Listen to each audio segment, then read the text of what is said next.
आप सभी को नमस्कार, सुप्रभात। सार्थक government job point YouTube channel आप सभी लोगों का हार्दिक स्वागत करता है।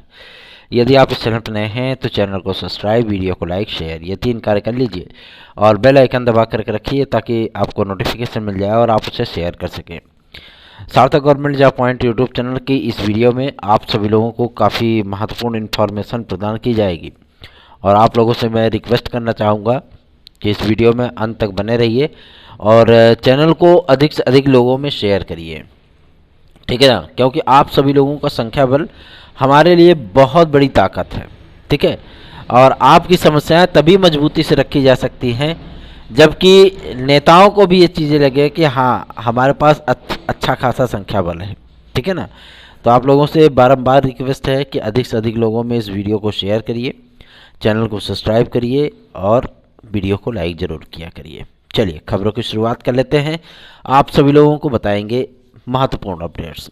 सबसे पहले एक महत्वपूर्ण सूचना है एडेड जूनियर हाई स्कूल शिक्षक भर्ती को लेकर के।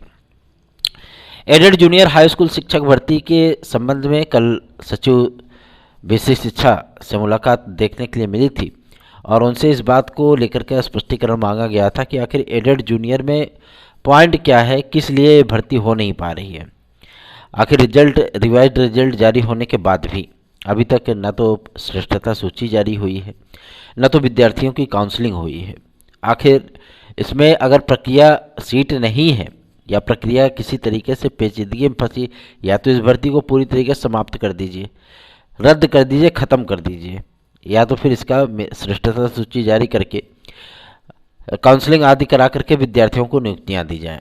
इसके संबंध में उन्होंने जानकारी दी है कि श्रेष्ठता सूची जारी करने अथवा काउंसलिंग आदि की प्रक्रिया को समाप्त करने हेतु शासन को जो पत्र लिखा गया था उसका जवाब प्राप्त हो चुका है और जो कोर्ट में केसेस चल रहे हैं एडेड जूनियर को लेकर के, इस कोर्ट के केसेस में जितने भी प्रक्रियाएं हैं, मतलब जितने भी मैटर हैं, उन सारे मैटरों को समाप्त करके आप सभी लोगों के लिए श्रेष्ठता सूची बहुत जल्द ही, मतलब मान के चलिए कि 18 अप्रैल तक, मतलब 18 अप्रैल के बाद आप सभी लोगों की श्रेष्ठता सूची जारी हो सकती है, ठीक है।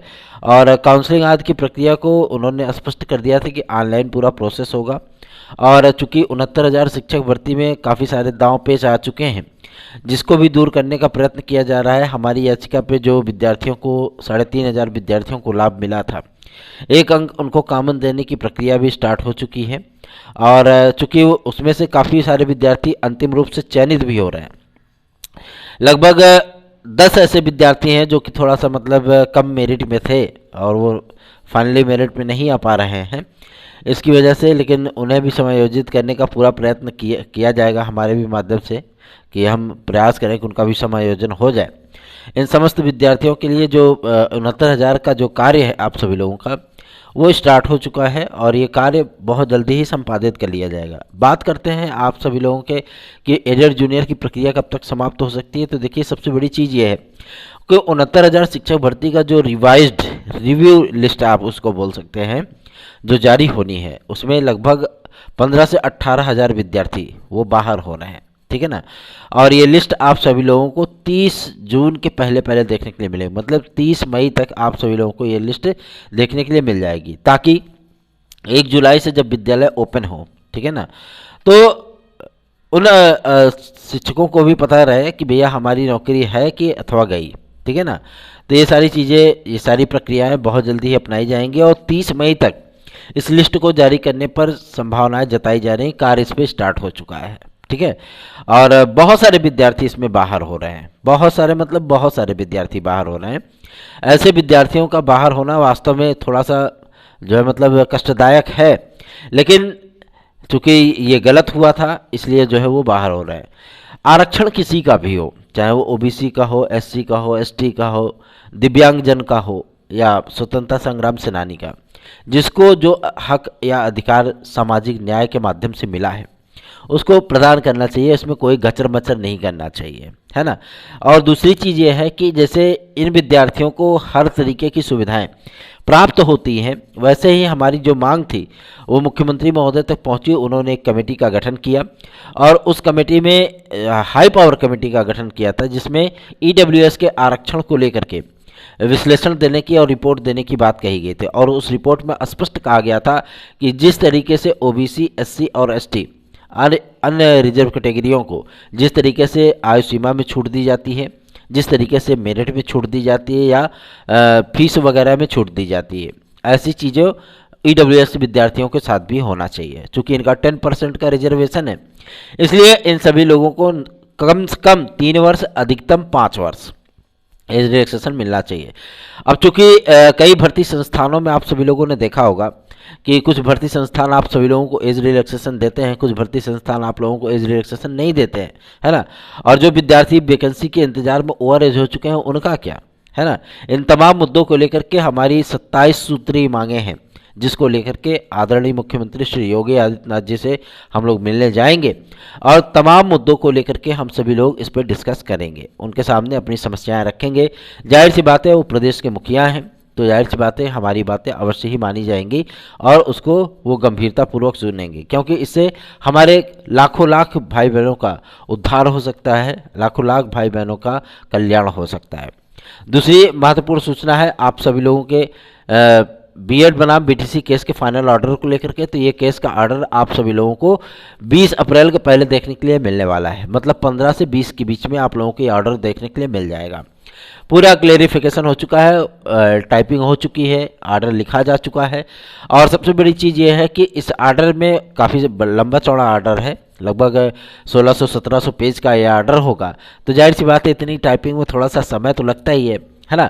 और टाइपिंग होने के बाद अब इस फैसले का पूरी तरीके से रिव्यू किया जा रहा है कि ताकि कहीं कोई कमी ना रह जाए। और ये ऑर्डर आप सभी लोगों को 15 से 20 अप्रैल के बीच में देखने के लिए मिलने वाला है, क्योंकि सर्वोच्च न्यायालय के कई वरिष्ठ वकीलों से वार्ता करने के उपरांत ये सूचना प्राप्त हुई है कि 20 अप्रैल के पहले पहले ये ऑर्डर जारी कर दिया जाएगा, ठीक है। और तीसरी सबसे महत्वपूर्ण सूचना है आपके टीजीटी पीजीटी 2022 के एग्जाम डेट को लेकर के। विद्यार्थी इस बात को लेकर के चिंतित हैं कि हमारे पास टीजीटी पीजीटी का विज्ञापन तो है किंतु एग्ज़ाम डेट नहीं है, ठीक है ना। और मैं आप सभी लोगों को इस बात के लिए आश्वस्त कर देना चाहता हूं कि जिस तरीके से आदरणीय श्री नवल किशोर शर्मा जी से, जो आप जानते हैं उप सचिव हैं माध्यमिक शिक्षा के, उनसे मुलाकात की गई थी, तो उन्होंने स्पष्ट किया था कि चूँकि हम अभी कार्य नहीं कर सकते या कोई फैसला नहीं ले सकते, सारा फैसला जो है शासन करती है, तो अब हम इसमें क्या कर सकते हैं। तो उन्होंने स्पष्ट किया था कि मई लास्ट या जून में हम परीक्षा कराने पर विचार किए थे और ये प्रस्ताव शासन को बनाकर के प्रेषित भी किया गया था। मैं आप सभी लोगों को इस बात के लिए आश्वस्त कर देना चाहता हूं कि टीजीटी की तैयारी आप लोग जून मान करके ही करिए, क्योंकि जून में ही आपकी परीक्षाएं संभावित है और ये परीक्षा हो सकती है। रही बात आपकी विज्ञप्ति याद की या ऑफिशियल तरीके से सूचनाएं आदि आने की, तो वो सूचनाएं भी बहुत जल्दी आएंगी। आदरणीय मुख्यमंत्री श्री योगी आदित्यनाथ जी से पहले हमारी मुलाकात हो जाने दीजिए, ठीक है ना। और बात करते हैं आपके लोक सेवा आयोग की, तो ये लोक सेवा आयोग इसमें पीसीएस के परिणाम को बनाने में व्यस्त है और पीसीएस का परिणाम जारी होने के उपरांत सबसे बड़ा और सबसे अहम मुद्दा है आपके एलटी ग्रेड जीआईसी प्रवक्ता, खंड शिक्षा अधिकारी और आरओ समस्त भर्तियों को लेकर के। कल कई विद्यार्थियों ने हमारे पास पेपर की कटिंग प्रेषित की थी और जिसमें उन्होंने इस बात को कहा था कि देखिए कि अहर्ता के विवाद में जो है आरओ की भर्ती फंस गई है। मैं आप सभी लोगों को बता देना चाहता हूं कि आरओ की भर्ती अब किसी भी प्रकार का कोई अहर्ता विवाद नहीं है। अहर्ता का विवाद सॉल्व किया जा चुका है, क्योंकि जो हाई पावर कमेटी बनाई गई थी उसने, इस कमेटी ने शासन को रिपोर्ट प्रेषित कर दिया और शासन ने 7 पदों को लेकर के इसमें विवाद की स्थितियां थी। कहीं पे कॉमर्स हो गया था, कहीं पे टेक्निकल डिग्रीज हो गई थी, जिसको हटा करके स्नातक कर दिया गया है, ठीक है ना। तो अब विवादों की स्थितियां नहीं है और आरओ आप सभी लोगों को एकदम क्लियर हो चुका है। बहुत जल्दी ही अब इसमें अहर्ता या समकक्ष को लेकर के, चूंकि स्नातक के समकक्ष क्या रखा जाए और इसके संबंध में जो यूजीसी का गजट प्राप्त हुआ है उसका विश्लेषण किया जा रहा है। चूँकि आप जानते होंगे कि कई ऐसे विश्वविद्यालय होते हैं उत्तर प्रदेश में जो कि विश्वविद्यालय क्या क्या कोर्सेज चलाते हैं, किस प्रकार की स्नातक या परास्नातक की डिग्रियां प्रदान करते हैं, उन सभी का लेखा जोखा जो है प्राप्त करने का प्रयत्न किया जा रहा है। उसकी समय सीमा रखी गई है 8 दिन। 8 दिन के भीतर उत्तर प्रदेश में कार्यरत समस्त विश्वविद्यालयों के स्नातक और परास्नातक डिग्रियों के नाम इकट्ठा किए जाएंगे और उसको यूजीसी के नोटिस गजट से जो है वो मैच किया जाएगा। जो उसमें आएगा उसी को इसके समकक्ष अहर्ताओं में रखा जाएगा कि स्नातक में क्या होता है, ठीक है, तो चिंता मुक्त हो जाइए। सार्थक government job point YouTube channel को सब्सक्राइब, वीडियो को लाइक शेयर, ये 3 कार्य कर लीजिए। आगे बढ़ते हैं, बात करते हैं आपके एलटी ग्रेड जीआईसी प्रवक्ता की वेटिंग लिस्ट को लेकर के। देखिए, एलटी ग्रेड जीआईसी प्रवक्ता की वेटिंग लिस्ट आप सभी लोगों की 15 अप्रैल के बाद जारी हो सकती है। जैसी कि सूचना लोक सेवा आयोग के अनुसचिव सर से प्राप्त हुई है, उन्होंने स्पष्ट कर दिया था कि शासन अगर हमें निर्देश देता है तो हम 15 तारीख के बाद जो है इसको जारी कर देंगे। लेकिन नए विज्ञापन के सिलसिले में विद्यार्थियों में बहुत सारे मतभेद हैं। विद्यार्थी परेशान है कि कहीं ऐसा तो नहीं कि मतलब ये अध्याचन वापस भेज दिया गया है। मैं आप सभी लोगों को इस बात के लिए आश्वस्त कर देना चाहता हूँ, अध्याचन कहीं नहीं गया, अध्याचन यहीं पे है, ठीक है ना। क्योंकि अगर अध्याचन वापस भेजा जाता तो शिक्षा निदेशालय को वापस भेजा जाता। शिक्षा निदेशालय में जो सूचनाएं प्राप्त हुई हैं कि अभी अध्याचन हमारे पास नहीं है, लोक सेवा आयोग में ही है, ठीक है। और अपर सचिव राजकीय शिक्षा से जब मुलाकात की गई थी तो उन्होंने स्पष्ट कर दिया था कि किसी भी प्रकार का कोई भी अध्याचन वापस नहीं किया गया है। अपडेटेड अवस्था में 31 मार्च सन 2023 तक के जो अध्याचन थे वो लोक सेवा आयोग को प्रेषित किए गए, और जो समकक्ष या योग्यता संबंधी विवाद था, इन सारी चीज़ों का निपटारा किया जा रहा है क्योंकि यूजीसी का गजट हमें प्राप्त हो चुका है। तो आप कह सकते हैं कि बहुत जल्दी ही आपकी एलटी ग्रेड जीआईसी प्रवक्ता के विज्ञापन जारी होंगे। और एक महत्वपूर्ण सूचना है खंड शिक्षा अधिकारी को लेकर के। खंड शिक्षा अधिकारी बीएड के समकक्ष क्या रखना चाहिए, क्या शासन डीएलएड और बीटीसी वाले छात्रों को इसमें मौका देगी, तो ये सारा दारोमदार आ चुका है लोक सेवा आयोग पे। अगर लोक सेवा आयोग चाहे तो इन विद्यार्थियों को मौका दे सकती है, अगर लोक सेवा आयोग ना चाहे तो इन विद्यार्थियों को मौका नहीं मिल पाएगा, ठीक है ना। अब लोक सेवा आयोग क्या निर्णय करता है इसके बारे में आप सभी लोगों को जैसे ही कोई अपडेट निकलेगी सूचना प्रदान कर दी जाएगी। आगे बढ़ेंगे, अब बात करेंगे आप सभी लोगों के सबसे महत्वपूर्ण मुद्दे पर जो कि संबंधित है प्राथमिक शिक्षा भर्ती को लेकर के। विद्यार्थी हलाकान है कि इतने सारे पद रिक्त हैं फिर भी वैकेंसी नहीं आ रही है। तो शासन की एक स्ट्रेटजी है, स्ट्रेटजी ये है कि आप सभी लोग जानते हैं कि इस समय निकाय चुनावों की उद्घोषणा हो चुकी है, ठीक है ना। और निकाय चुनावों को लेकर के शासन की तैयारियां आरंभ हो चुकी हैं। और सबसे बड़ी चीज़ ये है कि इसमें किसी भी प्रकार की प्रक्रिया पर कोई खलल नहीं पड़ता है, ठीक है ना, क्योंकि ये राज्य निर्वाचन आयोग का विषय होता है। इसमें किसी प्रकार का कोई विवाद नहीं होता है। क्षेत्रीय चुनाव होते हैं, ठीक है ना, कोई असेंबली इलेक्शन है ना तो पार्लियामेंट इलेक्शन है। तो इस प्रकार से इसमें कोई व्यवधान नहीं होता है।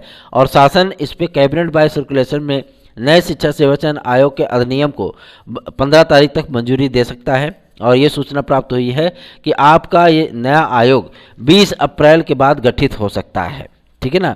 नया आयोग 20 तारीख के बाद गठित हो सकता है। और इसमें पहले कार्यरत मतलब जो पहला कार्य होगा वो आप सभी लोगों के लिए माध्यमिक शिक्षा और प्राथमिक शिक्षा, ये 2 शिक्षाओं को लेकर के कार्य आरंभ किया जाएगा। फिर धीरे धीरे प्रक्रियाएं जो है वो आगे बढ़ाई जाती रहेंगी।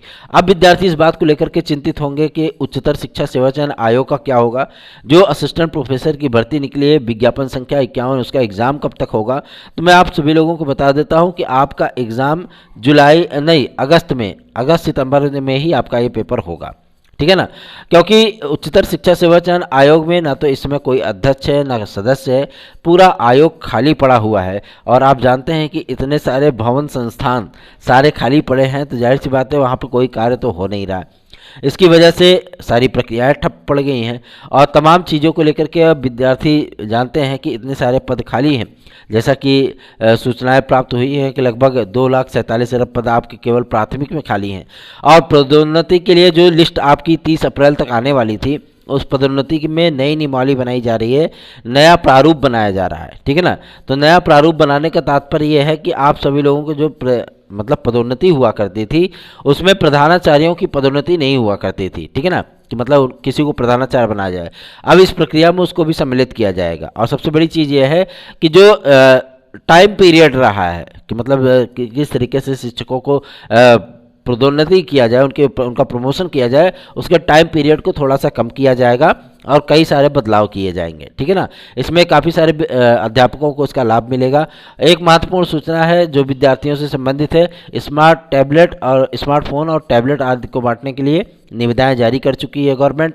और बहुत जल्दी ही इसकी खरीद फरोख्त भी शुरू हो जाएगी। और तमाम विद्यार्थियों को, जिसमें कई टेक्निकल क्लासेस भी हैं, है ना, high school and inter pass विद्यार्थियों को ऐसे परिणाम जारी होने के बाद, जो ये परिणाम जारी होने चल रहा है, इस परिणाम के जारी होने के बाद विद्यार्थियों को स्मार्टफोन और टैबलेट आदि जो है वो प्रदान किए जाएंगे। इसकी निविदाएं जारी हो चुकी हैं। खरीद फरोख्त बहुत जल्दी ही स्टार्ट कर दी जाएगी उत्तर प्रदेश शासन के माध्यम से। अगली अपडेट जो है वो है आपके बीएड विद्यार्थियों को और साथ ही साथ आपके वित्त विहीन शिक्षकों को। चूँकि बाबूलाल जी जो आपके विधायक जी हैं, है ना, उनसे जब मुलाकात की गई थी तो उन्होंने स्पष्ट किया था कि ये मांग शासन के सामने रखी जा चुकी है और शासन ने इस पर पॉजिटिव आंसर दिया था कि जो वित्त विहीन शिक्षक हैं उन शिक्षकों को एक निश्चित मानदेय प्रदान किया जाए, ताकि उनको किसी भी प्रकार से भाई अपना जीवन यापन करने में किसी प्रकार की कोई दुविधा ना हो, कोई समस्या ना हो। क्योंकि आप सभी लोग जानते हैं कि जो एडेड जूनियर मतलब एडेड विद्यालय होते हैं, एडहॉक विद्यालय होते हैं, जहाँ पे प्राइवेट टीचर कार्य करते हैं, जो प्राइवेट टीचर जो है वित्त विहीन शिक्षक होते हैं, जो कॉपियों आदि का मूल्यांकन भी करते हैं, एजुकेशन भी करते हैं, पढ़ाते भी हैं, एजुकेटर होते हैं, अध्यापक होते हैं, उनको 11 महीने का ही वेतन मिलता है। मतलब मई के बाद जो है वो वेतन जून का नहीं पाते हैं, है ना। संविदा कर्मचारियों के साथ भी ऐसा ही होता है। तो मैं आप सभी लोगों को बता दूं, इनका जीवन यापन करने के लिए चूंकि इनको कोई समस्या ना हो, ऐसा तो है नहीं कि अगर उनको वेतन नहीं मिला तो उनके खर्चे कम हो जाएंगे या उनका परिवार खाना खाना छोड़ देगा, है ना। जाहिर सी बात है कि उन सारी चीज़ों को लेकर के विद्यार्थियों को मन में हमेशा ही आशंकाएं रही हैं। तो शासन ने तय किया है कि आपको 3,000 रुपये निश्चित मानदेय के रूप में प्रदान किया जाएगा, ठीक है ना। और इसकी अधिसूचना बहुत जल्दी आप सभी लोगों के सामने आने वाली है। और रही बात 72,825 शिक्षक भर्ती को लेकर के, तो कई फैक्ट निकल करके सामने आए हैं और इसके संबंध में आदरणीय सचिव महोदय से जब बात की गई थी तो उन्होंने स्पष्ट किया था कि सर्वोच्च न्यायालय ने जो आदेश दिया था उस आदेश के अनुपालन में हम लोगों ने कार्य किया था। और 72,825 की जो टेट मेरिट के आधार पर काउंसलिंग कराने की बात हुई थी, उस पर हम लोगों ने उस भर्ती को फाइनल कर दिया था। चूंकि ये भर्ती नई सरकार की नहीं थी, आदरणीय अखिलेश यादव जी ने, मतलब मायावती जी के शासन का वो विज्ञापन था, अखिलेश जी ने उसको लटकाया रखा, बीजेपी ने उसको पूरा कराया, ठीक है। लेकिन इसमें पूरा कराने के बाद विद्यार्थियों को मिला क्या? कद्दू। जो एकेडमिक वाले विद्यार्थी थे वो ठगे के ठगे रह गए। क्यों? क्योंकि उन्होंने 70-75 हज़ार रुपये लगाए भी और उनको कुछ मिला भी नहीं, है ना। आज भी वो सड़कों पर घूम रहे हैं दर दर की ठोकरें खाते हुए। तो मैं आप सभी लोगों को आह्वानित करना चाहता हूँ, आप लोग हमारे साथ जुड़िए, क्योंकि आपकी 6500 सीटें रिक्त हैं। अगर आप चाहते हैं कि आपकी काउंसलिंग उस पर हो जाए तो आप हमारी याचिका से में पार्टिसिपेट करिए। 9721411385 इस व्हाट्सएप नंबर पर। कई सारे सिलेबस आदि बदले जा रहे हैं, चूँकि जो टीजीटी पीजीटी का नया विज्ञापन आपका आने चल रहा है जून में, वो पदों पर आप लगभग 18,000 पदों पर आपकी ये वैकेंसी आएगी, ठीक है ना, जिसमें तदस्थ शिक्षकों के समस्त पद सम्मिलित होंगे। और एक इम्पॉर्टेंट सूचना ये है कि अब शिक्षा मित्र किसी भी प्रकार से वेटेज आदि के अधिकारी नहीं होंगे। अर्थात जो प्राथमिक शिक्षक भर्ती होगी, जो जूनियर की शिक्षक भर्ती होगी भाषा शिक्षकों की, ठीक है ना, उसमें किसी भी प्रकार से कोई भी शिक्षा मित्र अब वेटेज का अधिकारी नहीं होगा। अर्थात वो एक सिंपल साधारण, अगर वो ओवर एज नहीं हुए हैं तो वो विद्यार्थी उसमें पार्टिसिपेट तो जरूर कर सकते हैं, लेकिन एक आम अभ्यर्थी की तरह। अब उनको किसी भी प्रकार का कोई वेटेज नहीं दिया जाएगा शासन के माध्यम से। और यदि वो टेट पास होते हैं तो उनका समायोजन करने आदि के संबंध में उन्होंने काफ़ी कुछ चीज़ें जो है की थी कि हमारा समायोजन हो जाए या शिक्षकों के समान उनको वेतन मिलने लगे। शासन ने स्पष्ट कर दिया है कि शिक्षकों के समान वेतन देने का मतलब है कि आपको एक संपूर्ण शिक्षक ही बना दिया जाए। इसलिए आप सभी लोगों को मानदेय में 1,000-1,500 की वृद्धि की जा सकती है, किंतु आपको संपूर्ण वेतन प्रदान नहीं किया जा सकता। सार्थक government job point YouTube channel के इस वीडियो को लाइक कर दीजिए, चैनल को सब्सक्राइब कर लीजिए और अधिक से अधिक मात्रा में इसको शेयर करिए। एलटी ग्रेड जीआईसी प्रवक्ता और खंड शिक्षा अधिकारी के लिए आप लोग चिंतित बिल्कुल मत होइए, क्योंकि आपकी आवाज़ अब आपका सार्थक government job point YouTube channel बन रहा है। इतने निगेटिव चीज़ें नहीं हैं जितनी आप सभी लोगों को परोसी जा रही हैं, ठीक है ना। क्योंकि हम भी इस क्षेत्र से जुड़े हुए हैं तो हमको भी सारी चीज़ें पता है। आप सभी लोग चिंता मुक्त हो जाइए, बहुत जल्दी आप लोगों के सामने विज्ञापन आने चल रहा है। और एक महत्वपूर्ण सूचना है टीजीटी पीजीटी 2016-2021 की वेटिंग लिस्ट को लेकर के। तो जो हमारी मतलब याचिका में पार्टिसिपेट किए हैं विद्यार्थी, और इसका जो फाइनल हियरिंग है उसके पहले हमें याची लिस्ट जमा करना है। अगर आप सभी लोग चाहते हैं कि आप हमारी याचिका में पार्टिसिपेट करें तो आप हमारे साथ जुड़ सकते हैं 9721411385 इस व्हाट्सएप नंबर पर। आगे आप सभी लोगों को मैं बता दूं कि कई विषयों में 0 सीटें रिक्त हैं, ठीक है ना, 0 सीटें रिक्त हैं और उन विद्यार्थियों की वेटिंग लिस्ट का कोई मतलब नहीं है, ठीक है ना। तो मैं आप सभी लोगों को बता दूं कि निश्चिंत होकर के आप सभी लोग अपनी आगे की प्रिपरेशन शुरू कर दीजिए। जो विद्यार्थी हमारे साथ ऐड हैं उन विद्यार्थियों को अवश्य ही याची लाभ प्राप्त होगा। इस बात के लिए मैं आप सभी लोगों को आश्वस्त इसलिए कर रहा हूं क्योंकि एक मजबूत पैरवी हमेशा ही एक उज्जवल भविष्य प्रदान करने में सहायता प्रदान करती है, एक उचित मार्गदर्शन। ठीक है ना। सार्थक government job point YouTube channel को सब्सक्राइब, वीडियो को लाइक शेयर, ये 3 कार्य कर लीजिए। और यदि आप सभी लोगों को TET C TET, super TET, BEd entrance, TGT, PGT, LTGSC, UP constable, खंड शिक्षा अधिकारी, यूजीसी और यूपी ट्रिपल एससी की अगर कोई परीक्षा में सम्मिलित होना है और उसमें सफल होना है तो आपको सार्थक government job point YouTube channel का नोट्स 9721411385 इस व्हाट्सअप नंबर पर ही प्राप्त होगा। तो देर किस बात की है, फटाफट आप सभी लोग नोट्स आदि की बुकिंग कर लीजिए। कल की डेट में, क्योंकि इतने दिन से 15, 20, 25 ऐसे ही बुकिंग हो रही थी, लेकिन कल की डेट में 281 बुकिंग हुई है। ठीक है ना। तो आप सभी लोग तैयारियां करते रहिए। सार्थक government job point YouTube channel को सब्सक्राइब, वीडियो को लाइक शेयर, ये 3 कार्य कर लीजिए। और इस चैनल को आपके आशीर्वाद और स्नेह की आवश्यकता है क्योंकि हम आपके लिए हैं और आपके लिए ही कार्य करते हैं। ठीक है। किसी भी प्रकार का कोई लाग लपेट नहीं होता है। जो प्रयास होते हैं पूरी ईमानदारी, पूरी निष्ठा, पूरी नैतिकता के साथ होते हैं और जो सूचनाएं आप सभी लोगों को दी जाती हैं वो शासन स्तर से एकदम सत्य और प्रामाणिक स्तर पर दी जाती हैं। प्रयास हमारा यही होता है कि आपकी तमाम समस्याओं का निराकरण हो सके। बात करते हैं आपके यूपी ट्रिपल एससी को लेकर के और यूपी कांस्टेबल के नए विज्ञापन को लेकर के। तो यूपी कांस्टेबल का नया विज्ञापन बिना चेयरमैन के तो आएगा नहीं। चेयरमैन के नियुक्ति की प्रक्रिया को आरंभ कर दिया गया है, चूँकि जो वहाँ के विश्वकर्मा जी चेयरमैन थे उनको कार्यवाहक डीजीपी बनाया जा चुका है, आप जानते हैं। ठीक है ना। और बहुत जल्दी ही आप सभी लोगों को लोक सेवा आयोग में भी काफ़ी सारे परिवर्तन देखने के लिए मिलेंगे, चाहे वो सचिव स्तर से, चाहे वो सदस्य स्तर से, या चाहे वो अध्यक्ष स्तर से। बहुत सारे परिवर्तन आप सभी लोगों को देखने के लिए मिलने वाले हैं और काफ़ी अमूलचूल परिवर्तन आप सभी लोगों को माध्यमिक शिक्षा विभाग में भी देखने के लिए मिलने वाले हैं। ठीक है ना। तो चिंता मुक्त होकर के अपनी तैयारियां आरंभ कर दीजिए। सार्थक government job point YouTube channel को सब्सक्राइब कर लीजिए। यूपी ट्रिपल एससी और यूपी कांस्टेबल के नए विज्ञापन के जो सिलसिला है, ये सूचना प्राप्त हो रही है कि लगभग 17 तारीख तक नए चेयरमैन की घोषणा की जा सकती है पुलिस प्रोन्नति बोर्ड के लिए। उसके बाद आपकी यूपी कांस्टेबल की नई प्रक्रिया को स्टार्ट किया जाएगा, क्योंकि जो निविदाएं जारी की गई थी कि कौन सी संस्था आप सभी लोगों का एग्जाम कराएगी, वेरिफिकेशन कराएगा, कॉपियां जांचेंगी, कॉपियां बनाएंगी, ओएमआर चेक करेंगी, मेरिट बनाएंगी, रिजल्ट जारी करेंगी, कौन कौन करेगा, ये सारी चीज़ों का चयन हो चुका है। अब आप सभी लोगों को बहुत जल्दी ही यूपी कांस्टेबल का नया विज्ञापन देखने के लिए मिलने वाला है। रही बात आपके यूपी एसआई की नई वैकेंसी को लेकर के, तो यूपी एसआई की नई वैकेंसी के लिए भी चिंता करने की आवश्यकता नहीं है। बहुत जल्दी ही उसके भी आपको लगभग 2250 पदों पर आपको विज्ञापन देखने के लिए मिलने वाला है। वीडियो और एग्जाम को लेकर के स्थितियां क्लियर होती जा रही है और 15 अप्रैल तक आप सभी लोगों को इसका ऑफिशियल अनाउंसमेंट देखने के लिए मिल सकता है। चूंकि सूचियों को प्राप्त करने और उनका वेरिफिकेशन आदि करने के संबंध में जो यूपी ट्रिपल एससी ने निर्णय किया है कि हमें 18 अप्रैल तक ये सूचियाँ प्राप्त हो जाएं ताकि हम इसका वेरिफिकेशन कर सकें कि हाँ हमारे पास 14 लाख विद्यार्थियों ने आवेदन किया है। इन 14 लाख विद्यार्थियों का एग्ज़ाम कराना भी एक बहुत बड़ी चुनौती है। ठीक है ना। तो जैसे ही पूरी सूचियाँ प्राप्त हो जाएंगी, उसका वेरिफिकेशन होने के बाद आप सभी लोगों को एडमिट कार्ड आदि भी जारी कर दिए जाएंगे और शासन की तरफ से अनाउंसमेंट भी कर दिया जाएगा कि आपका एग्ज़ाम कब होने वाला है। 28 मई को टारगेट बना करके आप सभी लोग चलिए और ये एग्ज़ाम आप लोगों का उसी समय पर होगा। सार्थक government job point YouTube channel आप सभी लोगों के लिए कई महत्वपूर्ण सूचनाएं लेकर के आता है, तो आपका आशीर्वाद और स्नेह आप